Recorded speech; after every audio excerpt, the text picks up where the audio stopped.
welcome. I have tried 3 or 4 times to retire, but these were half-hearted attempts. I enjoy what I do too much. And a lot of that comes through the channel.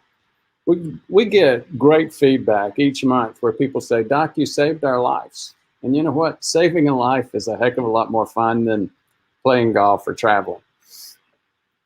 If you boil it down, there's one thing that makes a difference more than anything else, and it's weight loss. Now, you've heard it. If you've heard it once, you've heard it 1,000 times on our channel about people like, Dave Murphy. He lost, 150 pounds now. He did that with a keto diet. Like most patients, we'd love to take the credit, but we can't. It's their effort, and he did that a lot with Dr. Boz's keto activity. We've got somebody here with us today, James, who lost. What'd you lose? 45 pounds, James. He'll join us in a minute. I think we have him on mute. You hear other ones. We were talking recently with Felix, who's appeared on the show, and shared that at one point he's down 100 pounds from his peak. You have doctors who are involved in this too. Kevin has shared on this channel that he's a family practitioner. He discovered that he had a metabolic problem when he discovered he had heart disease. Worked with us, lost a lot of weight, improved his heart attack and stroke risk. He's now in a great place and is working with his patients in this space. But one of the things we don't talk about very often is the fact that just a little bit of weight goes a long way in terms of our metabolism. For those of you who don't know this channel, yes, we do talk about things that are basic. We talk about things that everybody should know, but we still focus on evidence. You might call us science geeks, medical science geeks. It's not so much that we're interested in science, it's that we're interested in where's the evidence. And there is just unending evidence that just losing a little bit of weight has a huge impact on your health. This is one of them. For example, in the Lancet 2009, talking about the diabetes prevention program. That's an old bureaucratic CDC government program, but it works.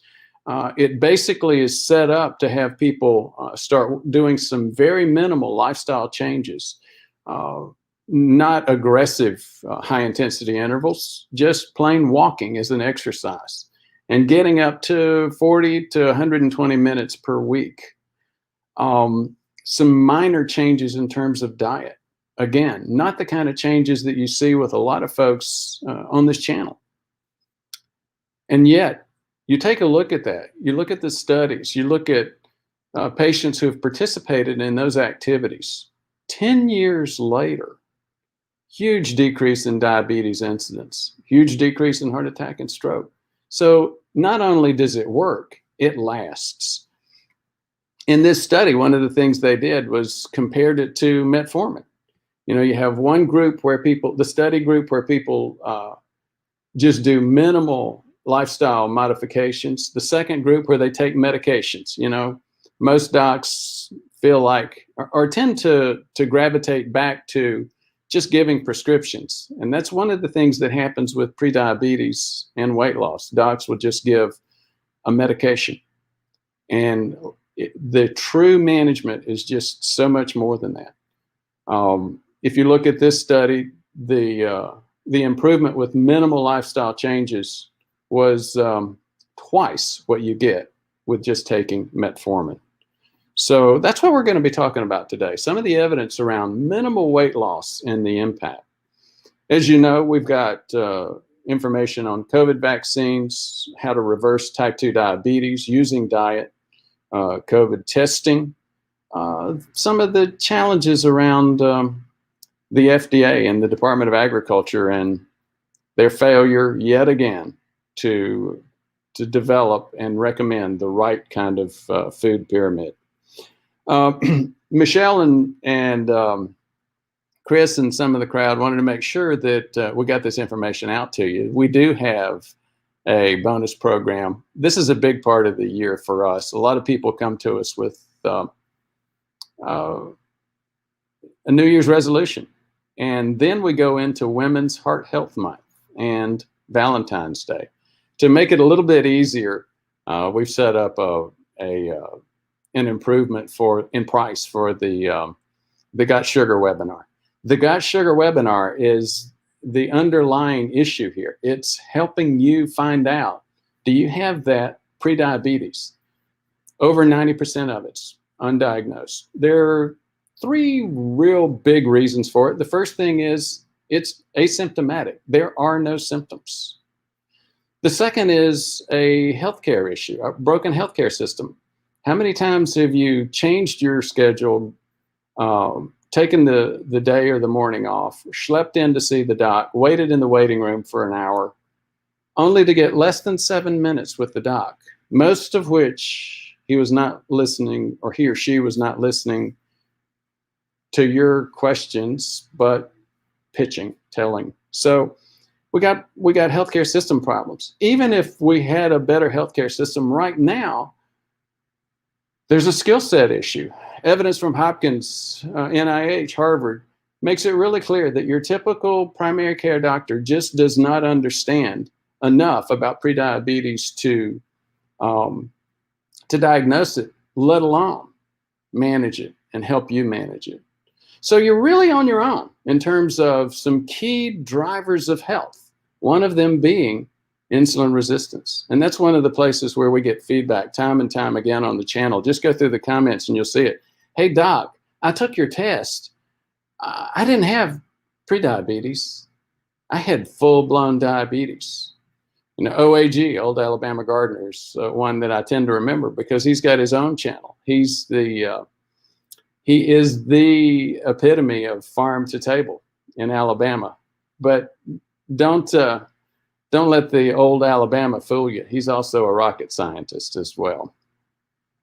So here's what this Got Sugar webinar is about.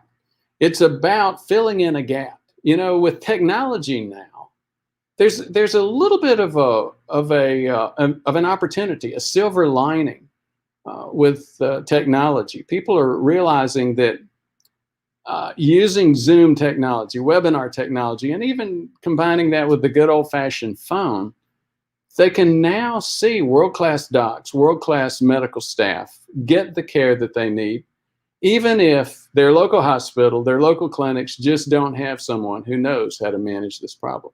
That's what this webinar is all about. So Michelle wanted to make sure that we got the phone number down there. Excuse me, 859-721-1414. So you don't have to fire your doctor. You don't have to do some things that scare a lot of folks. Just come get the test. James and I have been doing some work with a new company. We're now making that test available for you at home. So how difficult is that going to be? Right there at home, you can find out, do you have prediabetes? Have you got sugar? I'm going to skip over the rest of our information, and we'll go straight to starting off the program. And after one more information issue, alcohol and heart disease. So this is sort of bad news for those of us who like to have a glass of wine with dinner, and that's a lot of us.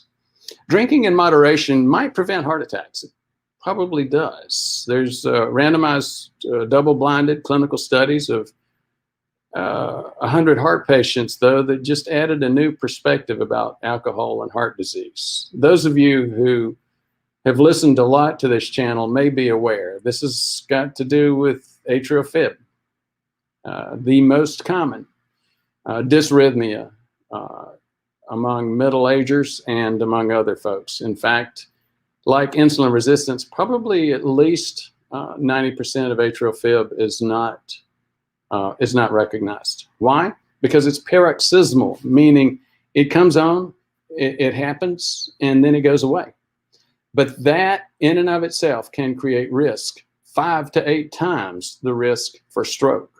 So here's where the study was. This was published, by the way, this most recent study was published on January 27th this year. But this is not the first study showing this. It's a randomized, double-blind, placebo-controlled trial. This time they used an interesting thing. This was not a history, do you drink alcohol? This was actually using intravenous alcohol to assess changes in atrial, in the electrophysiology of the atria. UC San Francisco researchers found that alcohol has an immediate effect on the hearts of AFib patients.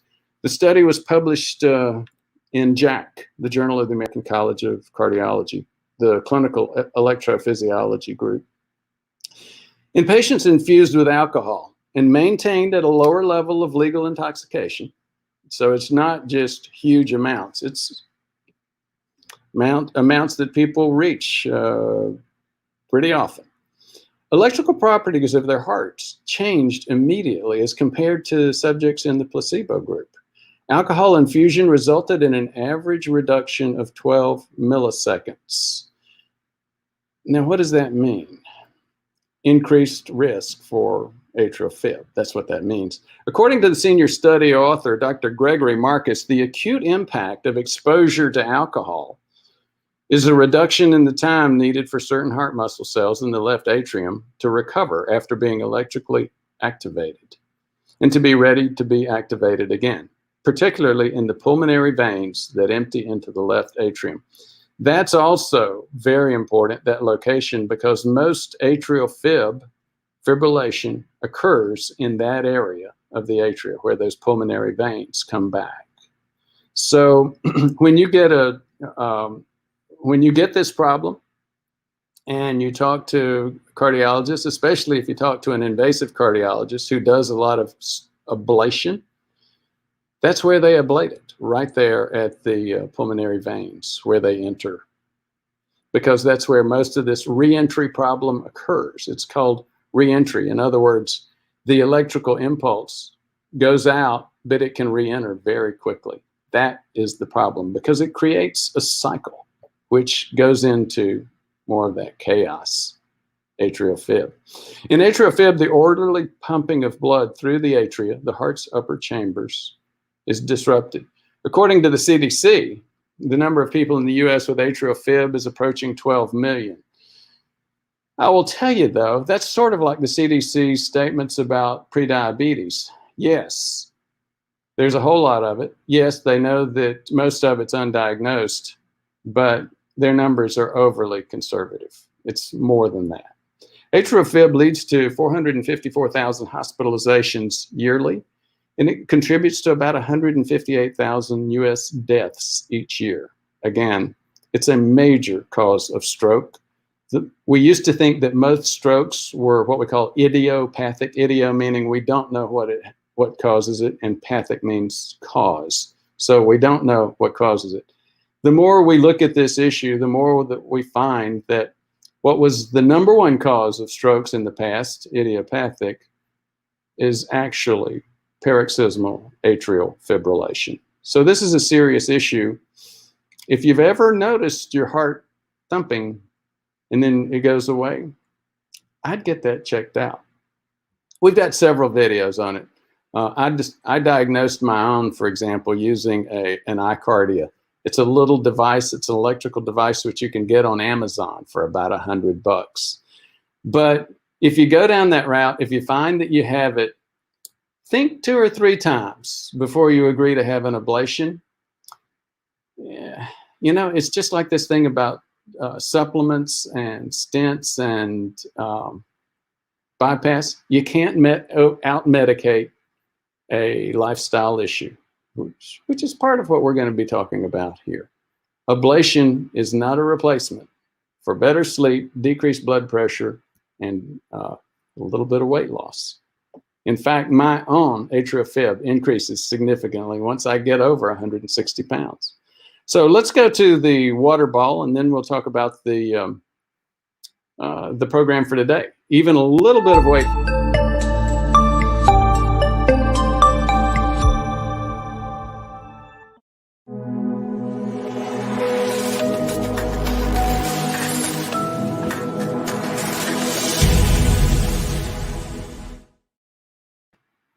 So even a little weight loss is a very big deal metabolically. Obesity is associated with a lot of conditions: non-alcoholic fatty liver disease, lipid problems, cholesterol problems, high blood pressure, insulin resistance, beta cell dysfunction, type 2 diabetes, and coronary heart disease and stroke. The number one killer, the number one disabler. So with the new year, many people do have plans to lose weight. Starting a program can be tough, not to mention being able to finally shed some significant weight. That's difficult as well. But don't worry so much about significant weight. Don't worry about 40 pounds, 150 pounds. Let's just start with 5 to 10 pounds. Even that alone makes a big difference. Losing a little weight will go a long way. Let's check the unexpected benefits. Here you go. The first is a study in cell metabolism in 2016, featuring 40 men and women. The mean average age was 44. They were sedentary, less than 2 hours of exercise per week. And exercise there was even just walking. They were obese. The mean BMI was 37.9. They took 2 groups. 20 subjects in the weight loss group were required to lose 5% of their weight. 20 were in the weight maintenance group. Both groups participated in a lifestyle intervention program, including some dietary changes. The markers measured were body composition, or BMI, blood pressure, heart rate, oral glucose tolerance tests. So this is a good test in terms of evidence of the true metabolism, what's going on. Adipose tissue markers of inflammation. So again, they're not just taking blood pressure, they're focusing on some laboratory drivers of metabolic problems. The results: all subjects were able to achieve a 5% weight loss by consuming a low-calorie diet, self-prepared foods. The weight loss subjects achieved a 11 to 16% weight loss with solid and liquid meal replacements. Shedding just 5% of body weight was enough to improve the beta cell function. And I can tell you, I see that all day, every day. Multi-organ sensitivity to insulin, the muscles, the liver, much better OGTT numbers, which again impacts cholesterol numbers. It impacts heart attack and stroke risk, all those things down the line. An additional 11 to 16% weight loss further improved beta cell function and insulin sensitivity.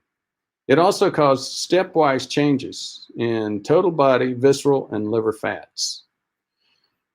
So here's another study, the Norfolk Diabetes Prevention Study. It's a parallel 3-arm group-based randomized clinical trial conducted with up to 46 months of follow-up in August 11 to January 19. It's the largest diabetes prevention research study globally in the past 30 years. It was in JAMA of November of last year. 12,778 people were first screened. 1,000 high-risk individuals with mean age of 65 were then selected to, based on the following conditions: elevated blood sugar, fasting blood sugar, 110 to 126. Elevated A1C, 6 to 6.5, with elevated fasting blood sugar of 1 to 110. High-risk individuals went into different arms. The first one was a control arm receiving the usual care. The second was a theory-based lifestyle intervention arm of 6 core sessions and up to 15 maintenance sessions. Number 3, the same intervention as number 2, with support from diabetes prevention educators, trained volunteers with type 2 diabetes. The markers were BMI, weight, and blood glucose levels. The findings: you lose 4.5 to 5.5 pounds of weight and increase physical activity. That supports healthy blood sugar levels for pre-diabetics. Again, not as good in terms of the science and the outcome and the evidence, in that they didn't get a full OGTT, they didn't get some of these inflammatory markers, but you knew from looking at fasting glucose, population-wide, we're getting significant improvement. Other benefits: they dropping as little as 10% of the body weight lowers the cholesterol, which we know now has a lot to do with that blood sugar. Lowers insulin, C-reactive protein, the inflammatory numbers, lowers the triglycerides, triglyceride over HDL ratio. That's the most important ratio when you first look at a cholesterol problem. Losing 6 pounds is enough to decrease inflammation and enhance immune functions. That was in a 2015 study. Shedding 5% of weight leads to better sleep and improved moods. 2014 press release from the Endocrine Society. Shedding 5 to 10% of weight leads to higher scores in terms of physical function, self-esteem, a 2009 study. Losing 11 pounds can decrease chances of osteoarthritis, a Johns Hopkins Arthritis Center study. Now, is it difficult for older adults to lose weight? We've got a sort of an unusual YouTube channel. Over half of our subscribers, of our viewers, are 55 and older. So tell me that YouTube's a young person's media. A lot of middle-agers here. So contrary to what many believe, weight management is not more difficult for older adults. Now, we could argue and debate over this, but let's get into the details. A team of researchers analyzed medical records of 242 randomly selected people who participated in the Wisdom study between 2005 and 2016. It's an obesity study. It's short for the Warwickshire Institute for the Study of Diabetes, Endocrinology, and Metabolism. Subjects were divided into two groups. The first was under 60, and the second was 60 to 78. All subjects had morbid obesity, meaning their BMI was 40 or more. Weight management included dietary changes, more exercise, psychological support. Weights before and after participation in the Wisdom program were monitored. People in the older group lost an average of 7.3% of their body weight, while those in the under 60 group lost 6.9%. The results are statistically equivalent, so that's where you get this interpretation that maybe it's not that much more difficult for 60 and 70-year-olds to lose weight, at least according to this study. According to the co-author, Dr. Thomas Barber, age should be no barrier to lifestyle management of obesity. Rather than putting up barriers to old people accessing weight loss programs, we should be proactively facilitating that process. To do otherwise would risk further and unnecessary neglect of older people through social ageist misconceptions. Boy, that sounds almost political there. I'm not sure I want to go there, but being 70 is no reason to say I can't lose weight. So we will go into a 1-minute video. We had a couple of them today. I started to do the other one, but this one was really good. It's an AARP, retirement person's video. Here are AARP's top tips to lose weight after 50. Losing weight after 50 gets harder for all of us.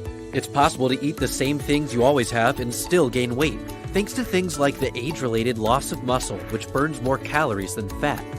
So let's try and fight back. Protein like meat and fish can help build muscle mass and help boost your metabolism. Spread it out throughout the day, an egg for breakfast, some nuts with lunch. Exercise really helps. Don't forget both kinds, cardio and weightlifting. Pumping iron gives you muscle mass, which helps you shed pounds. Research has linked bad sleep habits with obesity. A good night's sleep will moderate your hormones and your weight. Intermittent fasting can trigger weight loss.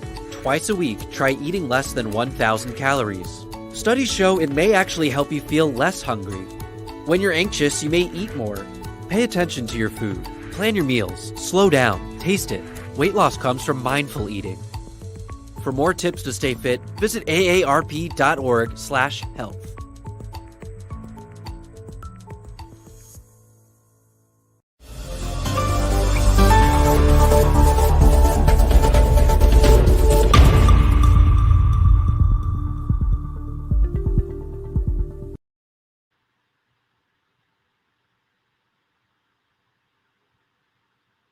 So I think we had James when we started. James is traveling this week. He's in Florida and was in a hotel room. I think he may have ended up with a connection problem. So I'm going to go ahead and respond to some of our comments. Bambi Grage, good morning. Excited about today's topic. Down 36 pounds. These 30-pound weight losses, they're life-saving. They mean a difference of a decade or more, or 2 or 3 in non-disabled lifestyle, lifespan, life expectation. BMI is now 22. That's a really, really good BMI. I was recently diagnosed with lupus. Do you have any info on metformin and lupus? A little bit, not so much that I would want to comment on it about it right now. I would encourage it. I do encourage it. What I would suggest, Bambi, is that you give me a little bit more time to maybe put that on my list and do a little bit more details around it. My BJJ, good to hear from you today. It may be that the biggest benefit to weight loss is due to the significant reduction of small, dense LDL, which occurs. Small, dense LDL have longer circulation time and extremely atherogenic. It's true, BJJ. There's no question about the size. And in fact, if you do get a cholesterol study, I mean, you may have heard it, those of you who have listened to Thomas Dayspring and some of the other folks that focus on lipids, lipidologists, even in their perspective, they'll say, look, just getting your routine cholesterol panel is no good, because this focus on LDL alone is it's a misrepresentation. It's a mistake. The LDL that's really dangerous is the small dense LDL. And as my BJJ can tell you, there are some genetic variations of LDL that are a problem as well, as in Lp(a). Part 2, Ron Krause, 2010 study, overweight men, BMI 25 to 30, average 27. Remarkable that at baseline, 63% were pattern B, which is the atherogenic side, small, dense particle size.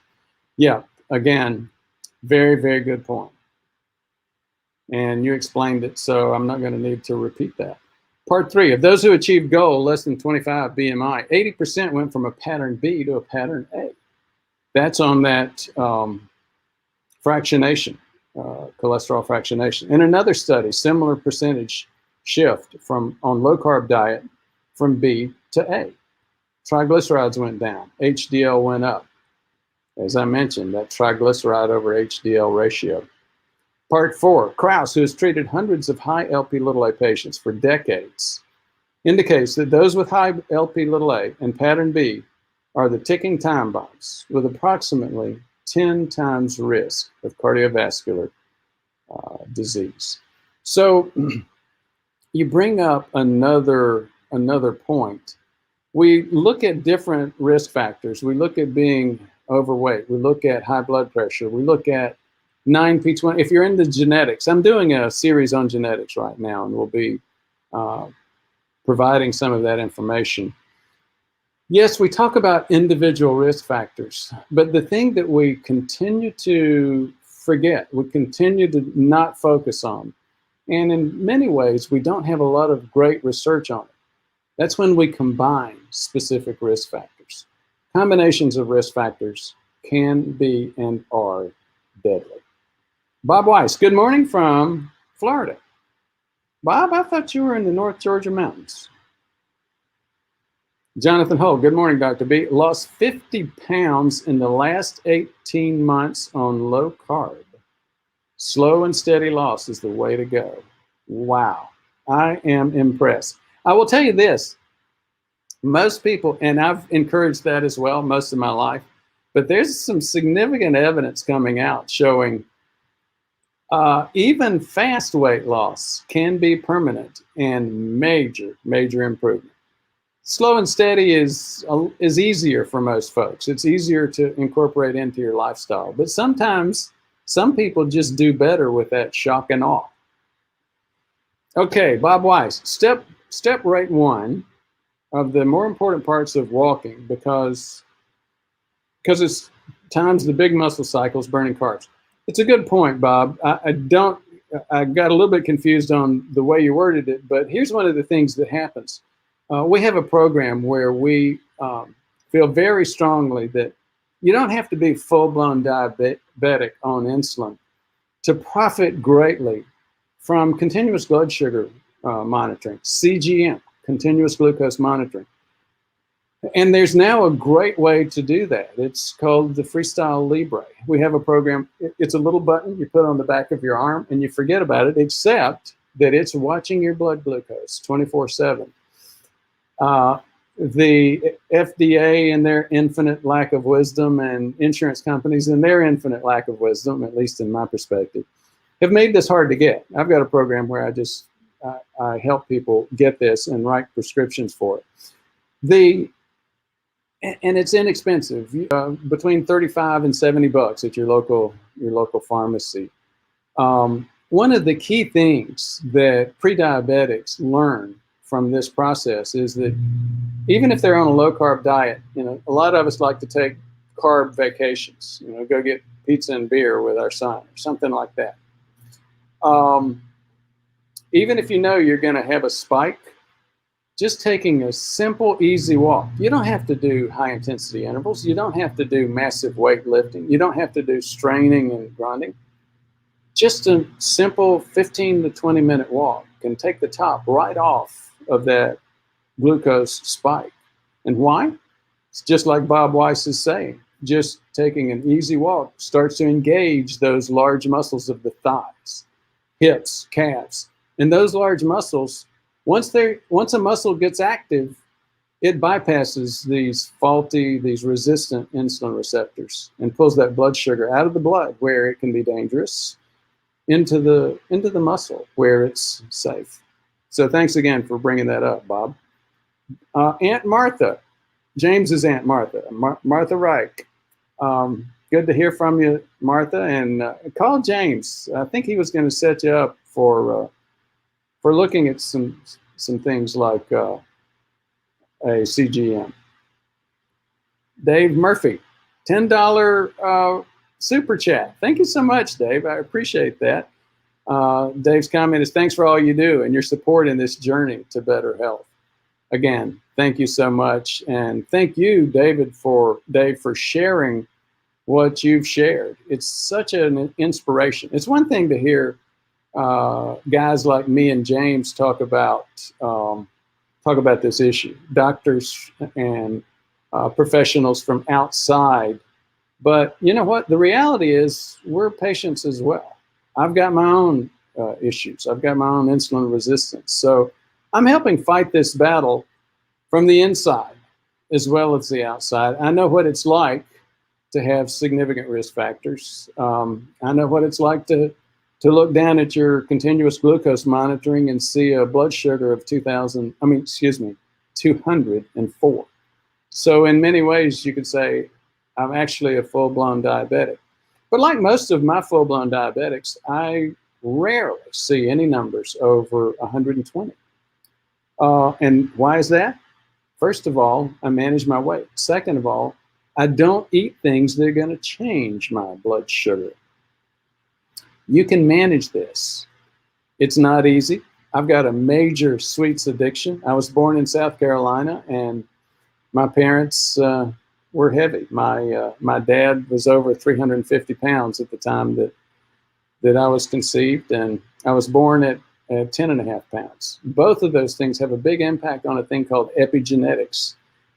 If you don't know what epigenetics is, don't worry about it. It's basically just the librarian function with 6 million base pairs and how many tens of thousands of genes. You've got to have a really good card catalog there to figure out and find the gene that you need when you need it.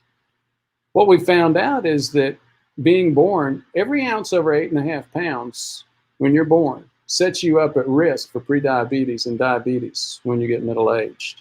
We've also found from lab models, if the father is obese at the time of conception, for some reason, some epigenetic reason, that methylome gets changed, and you become the next 2 generations, not just that first generation, but the next 2 generations have significant increase for prediabetes, diabetes, heart attack, and stroke. James, you were able to get back in. I don't know if the guys are going to be able to set you up technically to make comments or not.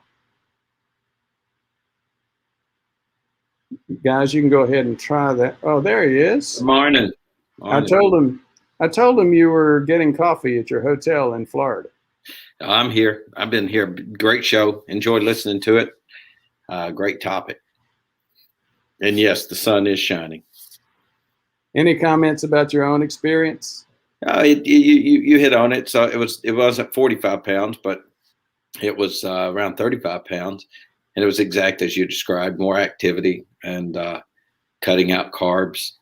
And one of the things, moving to higher fat, one of the traps I think maybe people fall into, this is anecdotal, this is coming from your provider, is over protein versus fat. So once I tried for a while the typical chicken breast and lots of proteins, and then you told me, no, cut those out and go to higher fat. So I moved to eggs, avocados, a higher fat diet, lower protein, lower carbohydrates. And it just, like BJJ and others said, once you were active and did that, the weight just started just coming off. And cutting out, I think the biggest thing for me was cutting out things like white milk, whole milk at night for dinner, and cutting out soft drinks. So I rarely ever, for the last few years, have had a soft drink.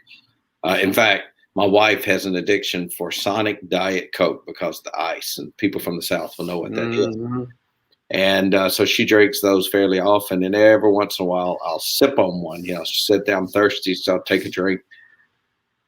And you've lost, people, you lose your flavor for diet drinks or sugary drinks. Once you break the habit, it's hard to imagine. I think a while back I drank some Mountain Dew. I used to be addicted to Mountain Dew. I drank it. I thought it was horrible. So you can make that break. You can make that change. And I think cutting those things out are the key to it. By the way, I've learned my new word for today. Every week give you a little bit of time. My new word is paroxysmal. So yeah, I did it again. But is it true that maybe it's my memory that's paroxysmal? Can I say that? Can I use that? No. It's there. It disappears. Sometimes it comes back. Who knows? So I'm gonna use that the rest of the day. I've got a bunch of clinic meetings. I'm down here on healthcare with some clinics and Medicaid and others. Probably saying, I'm gonna use paroxysmal and just see who replies, who goes, what? Or who goes, yeah, paroxysmal. As you know, James loves to give me a hard time about my vocabulary. I have to tell you, speaking of vocabulary, that's actually a term of art. It's not a descriptive term for, just generic memory and things like that. It's a term that the doctors atrial use, fibrillation or atrial fib. But I agree with you. I think my memories, and especially my word finding, is very paroxysmal. So JR, I don't know if this is the JR that used to work with us. JR is a great nurse, a great marketing person, was in the Philippines and then moved to the UK. His question was, is intermittent fasting enough to do, or do we need to have periodic days of fasting to get the full benefits of fasting? Well, clearly it is. There is really a little bit of benefit, and a lot is more benefit. I've recommended this many times on the channel. These people that lose weight, you tend to see a lot of that same progression. First, they start cutting carbs. When they start cutting carbs, they stabilize that blood sugar level. Then they start being able to manage that hunger a little bit better, then a lot better. And they're not hungry as often. They don't eat as often. They don't eat as much when they eat. Then you start adding intermittent fasting, or decreasing that time-restricted eating window from a typical standard American diet of 18 hours or 16 hours a day of eating down to 12 10, 8, even 4. The New England Journal finally did an article about, 14 months ago. It was the day after Christmas in 2019, where they looked at intermittent fasting, and it's really clear, has a big positive impact. Now, so most people will come to me that have had weight loss like that, and that's the progression they'll describe. I will ask them, have you thought about doing full day fasting? More of this, what's called prolonged fasting. I don't get a lot of takers on that, but yes, it has a bigger impact. It's a bigger deal. Thanks for asking. I think you're right on the fasting. Tell the audience, you and I have traveled together, worked in remote places, and one of those places where I am now in Pensacola. And I recall the first time you really introduced that to me was sitting at dinner. You had flown into Pensacola, and we went to dinner at Jackson's, and it was a special on prime rib that night. And for those that don't know, Ford runs between 150, 155 pounds. I think you're about 6 foot tall. I'm about 4 foot tall and weigh about the same thing. And so at the time I was, that's a little bit of hyperbole. Yeah, I weighed a little bit more than, I know, but Ford was, I just stared at what he ordered, because he's very thin, very fit. And he started ordering these foods, 2 asparaguses, and, it was all healthy food, but a big prime rib. They said, you can have the princess cut or the big cut. Bring me the big cut. And that's like, how in the world do you do it? And he said, well, that's where you introduced it several years ago. He said, well, I just came off a 3 or 4 day fast, 72 or 84 hour fast. And at the time it was, okay, this guy's completely lost his mind. How do you go 3 days without eating? And when you came off that fast, you went ahead and had a calorie diet. You took in a lot of food. But I'm encouraging people to say, you did that. Then I tried it later, a couple of years later, did the exact pattern that you did. Woke up one day and said, what's the next thing I can do? And I cut my window eating, and then I did the 24, and then I did a 48 one week. And you boil the frog a little bit. You can do it. So if people's listening and thinking about it, the first time you go 16, 18 hours, you start gnawing on your pets, start getting scared of being around you. You look at everything in a fairly hungry way. But you can train yourself, and eventually, and I intermittent fast practically every day, and at least 16, 18 hours. And it's just your normal routine. I don't even, every once in a while, if I eat a late big meal for business reasons or something, I may wake up slightly hungry. But the 24-hour fast is not that difficult once you get used to it. You really can do 24, and even 36 is not as heavy a lift. I encourage everyone to do it. The things that you will find for your own health, this is anecdotally, but your sleep improves, your memory improves.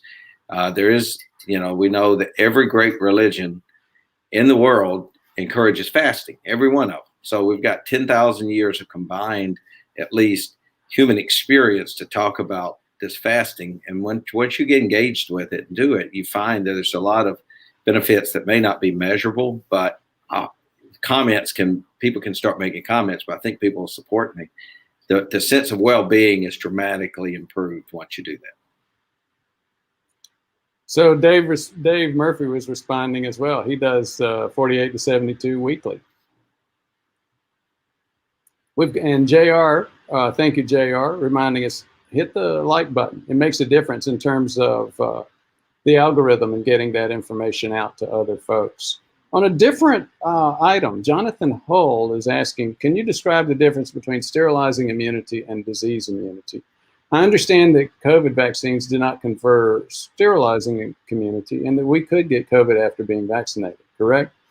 Here's what the goal of the vaccine is. It's not so much to stop you from getting infected, and it's to stop you from having COVID, the actual disease. As you may remember, it's COVID, coronavirus, SARS-CoV-2 infection is not a big deal for most people, especially younger people. As we get older, we're more likely to get into a thing called cytokine storm, our own problems where we're taking friendly fire from our immune system. That's actually the thing that drives the disease process and heart attack and stroke. The plaque in our artery walls is taking friendly fire. So this friendly fire issue from our own immune system is a very, very big deal. And yes, that's the point behind the vaccine. Thanks, Jonathan. It was a great question. Thank you, David. My BJJ, losing weight equals decrease in insulin resistance, which leads to decreased triglycerides, which leads to decrease in small dense LDL and increased HDL. Exactly. Thank you so much. I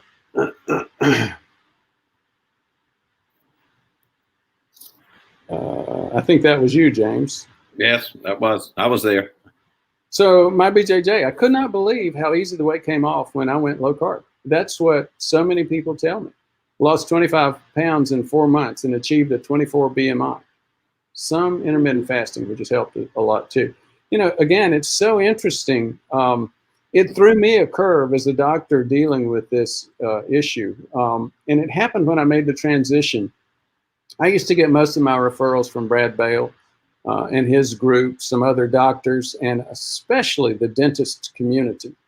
The dentist community, because the dentists are like primary care docs. They get up, they go into work every day. And instead of like primary care docs seeing high blood pressure and other things related to prediabetes, the dentists are seeing gum inflammation. Over half of adults the dentists see have inflammation of the gums. They know, they learn it theoretically that this is associated with diabetes and prediabetes, but they get so used to seeing it, it's like boiling a frog slowly. Most dentists forget to focus on that and really get into what they call drill, fill, and bill. Instead of working on the biggest issue, and that is heart attack and stroke, as demonstrated by this cardiovascular and gum inflammation. Now, pardon the digression, but here's what happened. When most of my patients started coming from this channel, I started seeing something that reminds me of my BJJ's comment. I would see people who would have little to no insulin resistance on their OGTT, yet they had significant plaque. And those two really don't fit. What was happening? And it was only after the second and third patient who said, oh yeah, about 2 years ago, I lost 30 pounds. Oh yeah, I lost 50 pounds. Oh yeah, I lost 75 pounds. So what happens is we gain weight, we get that increased body fat, that causes this insulin resistance and this process. But as BJJ is talking about, you start dropping those carbs, you start dropping the body fat, and then you start dropping the insulin resistance. Thanks for the comment. Bob Weiss, yes, you are from the North Georgia mountains. Thanks for confirming that. Just visiting Florida, just like James. In mezzanine, in terms of inflammation, could long-term high-level distance running, prolonged endurance sport cause arterial inflammation? That's a common question, and you tend to see that because with some people with very high levels of endurance training, you can get some increased risk for heart attack and stroke. Most of that is due to atrial fibrillation. You can overtrain, and overtraining is now a known risk for atrial fib. There's some other things that go on as well, but it's really not usually quite so much an issue of where you see the type of cardiovascular inflammation that we're talking about. It doesn't cause that increase in insulin resistance. It doesn't cause the immune system to lay down more plaque, unless, of course, you use that as a reason to start eating a lot more carbs. And you see that a lot in the middle-aged distance community. Well, I'm running a lot. I'm running every day. I'm burning those carbs off. Then they'll finish their run. They'll drink a whole bunch of Gatorade and eat a banana. And it's like, watch your blood sugar when you do that. It just rockets right up. So that's the real association. On a regular basis, if you're not using it as a reason to start carbing it up, you end up, it doesn't tend to cause that. So it's a great question. You just didn't have good muscle mass. Muscle mass is a big deal, especially after age 65, the mid-60s. I think we mentioned that in the video. We've certainly mentioned that in our videos multiple times. You do need to weight train, or you don't have to do, the classic upper extremity. When you I talk to my folks about muscle mass all the time. And here's why. Muscles, when they're active, bypass those poorly functioning insulin receptors. So they pull blood sugar out of the blood. We mentioned it before. Carbs are not the devil. You just don't have muscles. Well, any comments on that, James? I do. One does not exclude the other. We've talked about that a lot. Carbs, right. The muscle, there's just so many great benefits. Heart attacks are reduced by 40% with higher muscle mass. All of those things are true. You talk about that. But that doesn't change the fact that you could be in exceptionally good physical muscular shape. But if you're insulin resistant, carbs may not be the devil, but they're a little demon. And they can undo all of that, the other things that you have. If you're insulin resistant, particularly if you're genetically insulin resistant, that you're getting a lot of benefit out of the muscle mass, but you're not escaping the risk and the cascade effect of disease that occurs if you carb up. Sorry, you're the doctor, but let me repeat what I've watched your videos. Thanks, and maybe hearing it a different way. But plus, I just love the comment where he said you don't have muscle mass. So if you want to take your shirt off and show people, the lean muscle body that you have, probably won't grow our subscription base very much. May prove the point. I believe it or not, in my mid 60s, I still have a recognizable six-pack. It's maybe more like a 4-pack, but yeah, you got to have muscles, and you should have muscles, and decreased fat mass. Actually, muscle six-packs are much more a function of how much fat you have than they are muscle. Kevin McCord, Dr. McCord shared that he recommends all physicians should wear CGM like a Libre. Have that experience learning their own blood sugar patterns. It makes a difference, doesn't it? As a doctor, Dr. McCord is a great primary care doc. Actually, Kevin, I've been meaning to give you a call. We'd love to have you on the channel to share your story with our folks. One of these Wednesdays at 11 Eastern time would be a great time if you can do it. As a doctor, I periodically use a CGM to manage my own health. Very valuable tool.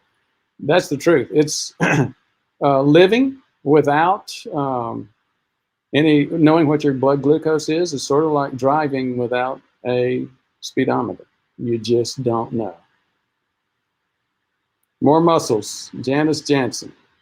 Okay, at Kevin McCord, completely agree. Doctors should wear a CGM while in med school. Thank you, Kirk. I agree. Janice Jansen, be careful. I had an inflammation problem, and a strenuous workout would leave me almost disabled for days. Lactic acid levels like 6+ when I wasn't working out. It was too much. Terry PA, does vitamin C, not ascorbic acid, have an effect on coronary plaque buildup? That is a very common perception. There's actually a whole school of thought focused on that. James, do you remember the name of the PhD who started this whole issue? This whole concept. He was the only PhD to win 2 Nobel Prizes in medicine. Well, it wasn't me. Well, the guys on the channel can fact check us. Yeah, I'm gonna look it up. I do not know the name. So anyhow, he's got this big deal about vitamin C preventing it. A lot of people take large amounts of vitamin C for that reason. A lot of people take large amounts of vitamin C and don't worry about any of the other stuff. Linus Pauling, I think. The Linus Pauling theory. The reality is that theory makes a lot more sense in theory than it does in terms of actual evidence. Dave Murphy, high fat, keto adapted is key, at least for me, for successful extended fasting. Thank you so much for sharing that. And again, Dave has, he's an expert in this area. Kirk, at Terry, Linus Pauling said your body would use vitamin C to do the repairs instead of plaque. I can't imagine a negative to having excess vitamin C, only positive. I will tell you this. It's pretty clear that when you're measuring your blood sugar, any of the items that measure blood sugars can get changes in the reading with high vitamin C levels. Like many things, I learned that from a patient. Mezzanine, yeah, that was me for decades. Maya Shah, I don't recognize the name, Maya. Thanks for joining us. Hi, Doc, appreciate you. Because of you, added berberine for anti-inflammation and weight loss. Can't taste food after taking it, unfortunately. What mechanisms are involved in its weight loss action? I don't think I'm going to be much help in that space. I will tell you that I haven't seen berberine change the taste. I know that Jim Nema changes the taste. It's called a sugar destroyer. And for those of you who have a sugar or a sweets addiction, you might want to try Jim Nema. Berberine and bergamot both have an impact in terms of, it's similar to a metformin reaction and a statin impact. Dave, PhD, piled higher and deeper. That's I think James has got that kind of PhD. Remember to smash the like button. Thank you so much, John. I appreciate that. I think we've gotten through most of the comments today. James, you have anything else to add? I don't. Great show. I enjoyed it. I need to drop anyway because 11 a.m. They're going to kick me out of this hotel room at Central Time. But great show. One other thing maybe we can look at in the future. There's a scientist and a doctor in Ochsner down in New Orleans, if I recall, that did a lot of research around malnutrition and obesity and the weight loss issues with that. That'd be an interesting study. I remember, I think we've seen him at a couple of conferences that looked at the history of malnutrition early in childhood and the development of later obesity. And therefore, when people are trying to lose weight, they compound the problem rather than exacerbate it by their diet's not being a nutritious diet, which part of the vitamin C question, I think, falls into that. So I forget the doctor's name, but someone else could tell us who that was. But really interesting studies. I do too, and it makes a point. We've referred to it a couple of times. Eating patterns are right here. They are in our head. There are things that we can do like going low carb, which can impact things like glucose levels, which are a big deal, but nothing's as big a deal as our brain, our emotions, our head. Food is unlike other addictions. You talk about alcohol. People that are focusing on getting over an alcohol addiction do have one advantage. They can just stop. You can't just stop eating. So there's a little bit more challenge there. For those that have attended, thank you so much for your interest. Thank you, Ford. Great job. Thank you, James. Go out and learn a lot and bring home some good information. All right, see you guys next.